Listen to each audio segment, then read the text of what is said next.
ಭಾರತದಂತಹ ವಿಶ್ವದ ಅತ್ಯಂತ ದೊಡ್ಡ ಪ್ರಜಾಪ್ರಭುತ್ವ ರಾಷ್ಟ್ರದಲ್ಲಿ ವಿವಿಐಪಿ ಅನ್ನೋದು ಬಹಳ ಮುಖ್ಯ ಆಗಿರುತ್ತೆ. ಇವರು ಸಾಮಾನ್ಯವಾಗಿ ರಾಷ್ಟ್ರದ ಪ್ರಮುಖ ನಿರ್ಣಯಗಳಲ್ಲಿ ಪಾಲ್ಗೊಳ್ಳುವಂತಹ ಅಧಿಕಾರ ಮತ್ತು ವಿಶೇಷ ಗೌರವವನ್ನು ಹೊಂದಿರುವಂತಹ ವ್ಯಕ್ತಿಗಳಾಗಿರ್ತಾರೆ. ಹಾಗಾದ್ರೆ ಭಾರತದ ನಿಜವಾದ ವಿವಿಐಪಿಗಳು ಯಾರು ಅನ್ನೋದನ್ನ ನೋಡ್ತಾ ಹೋಗೋಣ.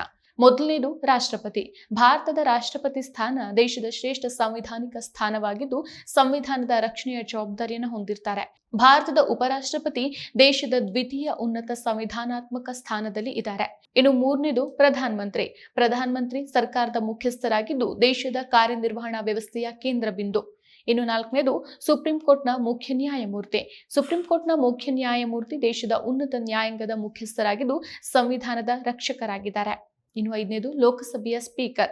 ಲೋಕಸಭೆಯ ಸ್ಪೀಕರ್ ಸಂಸತ್ತಿನ ಕೆಳಮನೆಯ ಅಧ್ಯಕ್ಷರಾಗಿದ್ದು ಕಾನೂನು ರೂಪಿಸುವ ಪ್ರಕ್ರಿಯೆಯನ್ನ ನಿಯಂತ್ರಿಸ್ತಾರೆ. ಇನ್ನು ನೆಕ್ಸ್ಟ್ ಒನ್ ಮಾಜಿ ರಾಷ್ಟ್ರಪತಿಗಳು. ಮಾಜಿ ರಾಷ್ಟ್ರಪತಿಗಳು ಭಾರತದ ಇತಿಹಾಸದಲ್ಲಿ ಪ್ರಮುಖ ಪಾತ್ರವನ್ನು ವಹಿಸಿದ್ದು ತಮ್ಮ ಅಧಿಕಾರಾವಧಿಯಲ್ಲಿ ದೇಶವನ್ನ ಮುನ್ನಡೆಸಿದ್ದಾರೆ.